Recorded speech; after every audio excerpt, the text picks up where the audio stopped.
Hi everyone, this is C Priyanka Bhatia और आज मैं आपको बताने वाली हूँ 1.5 डेज़ में आप कैसे अपना कंप्लीट सिलेबस रिवाइज कर सकते हैं और अपना एग्ज़ाम देने जा सकते हैं।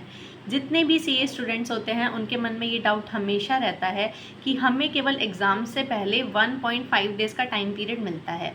इतने से टाइम में हम इतना वास्ट सिलेबस कैसे कंप्लीट करें, कैसे सब चीज़ें रिवाइज करें, तो उनको ये समझ में नहीं आता है। ये प्रॉब्लम मैंने भी फेस की थी और इसको मैंने किस तरीके से टैकल किया था वही मैं आज आपको बताने वाली हूँ। और ये वीडियो आपको बहुत ज़्यादा हेल्प करने वाली है, तो वीडियो को आपको लास्ट तक ज़रूर देखना है। और क्या आपको ये हेल्पफुल लगी या नहीं, ये भी कमेंट सेक्शन में ज़रूर बताइएगा। सो स्टार्ट करते हैं। अभी आपके पास 30 डेज़ का टाइम बचा है। इस 30 डेज़ में आप क्या करेंगे, आप अपने सारे सब्जेक्ट को रिवाइज़ करेंगे, थॉरोली आप उसको सब कुछ समझेंगे। रिवीजन कैसे करना है इसके लिए भी मैंने एक वीडियो सेपरेटली अपलोड कर रखी है जो सीए इंटर के लिए थी, लेकिन आप उसको रेफ़र कर सकते हैं। आपके लिए भी सेम पैटर्न रहता है रिवीजन का। अब इस रिवीजन में क्या होता है, जो हमारा फर्स्ट पेपर होता है उसके लिए हमें अच्छा खासा टाइम मिल जाता है। लाइक हम उसको 4 to 5 डेज़ में रिवाइज करके और पेपर देने जा सकते हैं। जैसे अगर आप केवल फर्स्ट ग्रुप दे रहे हो तो एफआर के लिए आपके पास सफिशिएंट टाइम होता है कि आप उसकी प्रिपरेशन कर लोगे। लेकिन इसके बाद के जो एग्ज़ाम होते हैं उसमें सिर्फ और सिर्फ हमारे पास 1.5 डेज़ का पीरियड होता है।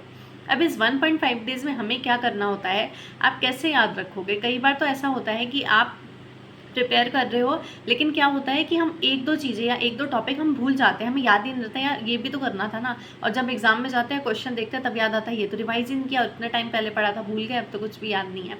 तो 1.5 डेज़ में आपको रिवाइज करने के लिए सबसे इम्पॉर्टेंट चीज़ क्या है कि आपको इस 1.5 डे की प्लानिंग पहले से करनी पड़ेगी। प्लानिंग कैसे करनी पड़ेगी, जैसे कि आप अभी अपना रिवीजन कर रहे हैं सारे सब्जेक्ट का। जैसे एक सब्जेक्ट का आपका रिवीजन कंप्लीट हुआ, आपने 4 to 5 डेज या जितने भी डेज दिए हैं उस सब्जेक्ट को, इसका रिवीजन आपका कंप्लीट हुआ। जिस दिन इसका रिवीजन कंप्लीट हो रहा है उस दिन आप अपनी डायरी में नोट करिए कि अब इस सब्जेक्ट को आप 1.5 डेज में कैसे कंप्लीट करेंगे। मैं आपको शो करती हूँ कि किस तरीके से मैंने अपना टाइम टेबल बनाया था 1.5 डेज़ बिफोर एग्ज़ाम के लिए। अभी मैं आपको दिखा रही हूँ अपना आईडीटी का टाइम टेबल। ये मैंने बनाया था कि मैं एग्ज़ाम से एक दिन पहले कैसे प्रिपेयर करूँगी। तो मैंने इसमें लिखा है in evening after DT exam. जब मैं डीटी का एग्ज़ाम दे के आऊँगी उसके बाद मैं क्या करूँगी, कंप्लीट कस्टम फर्स्ट। सबसे पहले मैं अपना कस्टम कंप्लीट करूँगी। अब कस्टम भी मैं कैसे करूँगी ये भी मैंने इसमें लिखा हुआ है, आप देख सकते हो। ओनली इंपॉर्टेंट क्वेश्चन टिक इन क्वेश्चन बैंक। क्वेश्चन बैंक में मैंने पहले से टिक कर रखे थे कि मुझे एक दिन पहले कौन कौन से क्वेश्चन देख के जाने हैं। देखना है सिर्फ कि वो कैसे सॉल्व हुए, सॉल्व करने बिल्कुल भी नहीं बैठना है, क्योंकि अगर आपका आंसर मैच नहीं हुआ आपको टेंशन हो जाएगी कि भाई ये तो मुझसे नहीं हो रहा, अब मैं कैसे करूँगी एग्जाम में। तो ये बिल्कुल मत करना गलती। आप पहले इतने टाइम से प्रिपेयर कर रहे हो, आपने सब कुछ सॉल्व करके देखा हुआ है, अब आपको सॉल्व नहीं करना है। सिर्फ एक बार देख लो कि किस तरीके से ये हुआ है, ठीक है। तो इस ऐसे मैंने किया। फिर उसके बाद मैंने लिखा हुआ है इंपॉर्टेंट चैप्टर कौन कौन सा है। ये मैंने इसलिए लिखा है कि बाई चांस इतना टाइम नहीं है कि मैं पूरा सब कुछ पूरा कस्टम कर पाऊँ, तो मैं पहले क्या करूँगी, पहले मैं इंपॉर्टेंट चैप्टर कवर करूँगी। ये टाइमलाइन है कि मुझे इवनिंग में आके और उसी दिन मुझे ये पूरा कस्टम करना है। तो मैं पहले ये सारे इंपॉर्टेंट चैप्टर करूँगी, लाइक बैगेज हो गया, वैल्यूएशन और ड्रॉबैक वगैरह, ये सारी चीज़ें मैं पहले करूँगी। अगर ये कंप्लीट हो गया उसके बाद मेरे पे टाइम बचा तो फिर जो बाकी चैप्टर हैं वो मैं कर लूँगी, ठीक है। तो इस तरीके से आपको भी लिख के रखना है कि क्या इंपॉर्टेंट है, क्या पहले करोगे, क्या बाद में करोगे, क्योंकि ये नहीं लिखा तो फिर कन्फ्यूज़ हो जाओगे कि क्या करें और क्या छोड़ें, है ना। तो इस तरीके से करना। और उसमें भी मैंने लिख रखा है कि all interest related provision important है। इंटरेस्ट से रिलेटेड जो भी प्रोविज़न है वो मुझे अच्छे से करना है। तो ये मेरा पूरा पोर्शन कवर हो गया कस्टम वाला। इस तरीके से मैंने कस्टम किया इवनिंग में आने के बाद। अब यहाँ पर आ गया नेक्स्ट डे। अब नेक्स्ट डे मुझे क्या करना है, नेक्स्ट डे में मैंने लिख रखा है कैटेगरी ए और कैटेगरी बी।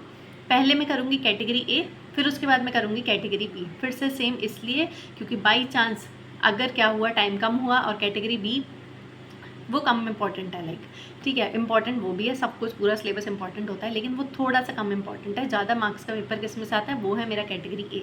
तो मैं पहले कैटेगरी ए के सारे चैप्टर कंप्लीट करूँगी, उसके बाद मैं कैटेगरी बी पे आऊँगी और फिर मैं उसको कंप्लीट करूँगी। तो इस तरीके से मैंने ये पूरा सिलेबस अपना नोट कर लिया कि मुझे किस टाइम पर कौन सी चीज़ करनी है। आप चाहो तो इसमें टाइम भी लिख सकते हो कि इतना टाइम में ये कवर करना है, इतना टाइम में ये करना है। ये मैंने अपने अकॉर्डिंग लिखा था कि मैं इवनिंग में क्या करूँगी, फिर नेक्स्ट डे क्या करूँगी, फिर एग्ज़ाम डे में क्या करूँगी, ठीक है। तो इस तरीके से मैंने ये बनाया। अब एग्ज़ाम डे में क्या करना था, अगर किसी का पूरा सिलेबस इतने टाइम में कंप्लीट नहीं हो रहा तो फिर वो एग्ज़ाम डे में भी जो टॉपिक बचे हैं वो करेगा। लेकिन मेरा पूरा हो गया था, तो मैंने एग्ज़ाम डे में क्या किया, एग्ज़ाम वाले दिन क्या किया, मैंने जो भी सबसे ज़्यादा इंपॉर्टेंट चीज़ थी बस उसको दोबारा से देखा, उसके केवल कॉन्सेप्ट को दोबारा से रिवाइज़ किया और फिर बस मैं एग्ज़ाम देने चली गई। तो इस तरीके से आपको भी क्या करना है, आपको पहले से टाइम टेबल बना के रखना है। अब ये तो बात हो गई कि मैंने आईडीटी कैसे किया। अब डीटी बहुत ज़्यादा वास्ट है। डीटी के लिए मैं आपको ये एडवाइस दूंगी कि आप डीटी में कंप्लीट सिलेबस करने का मत सोचना, क्योंकि 1.5 डेज़ में ये पॉसिबल ही नहीं है कि आप पूरा डीटी एक साथ रिवाइज करके जा सको। डीटी के लिए अभी से बहुत अच्छे से प्रिपेयर करो और कुछ छोटे छोटे टॉपिक ऐसे रखो जो आपने अभी कर लिया और आपको वो दोबारा पढ़ने की ज़रूरत ही ना पड़े, उसको इतने अच्छे से कर लो। और या फिर आप दूसरा काम क्या कर सकते हो कि जो टॉपिक ऐसे होते हैं ना जिसमें टाइम लिमिट्स होती हैं, उसको एक जगह पर नोट करो। जितनी छोटी समरी बना सकते हो उतनी बनाओ। अपनी एक समरी बना लो 1 पेज की, जैसे कि अगर समरी बना लेते हो तो इससे बहुत इजी हो जाता है कि आप उसको जल्दी से देख सकते हो और उसमें टाइम भी नहीं लगेगा। अगर बुक खोल के उसको पढ़ने बैठोगे तो इतने लंबे लंबे पैराग्राफ लिखे होंगे तो उसको पढ़ने में बहुत टाइम वेस्ट हो जाएगा। तो अपने नोट्स ज़रूर बनाया करो, और अगर अभी तक नहीं बने तो आप रिवाइज़ करोगे ना, आप तो रिवाइज़ करते करते नोटिंग करते चलना कि जितना छोटा हो सकता है उतनी छोटी हमने इसकी समरी बनाई। और एग्जाम से पहले जब ये टॉपिक हमें करना होगा, जो टॉपिक हमें 15 पेज में दे रखा है, इसको पढ़ने से अच्छा मैंने जो अपनी 1 पेज की समरी बनाई है ना, मैं बस उसको एक बार पढ़ लेती हूँ। इस तरीके से आप डीटी करो।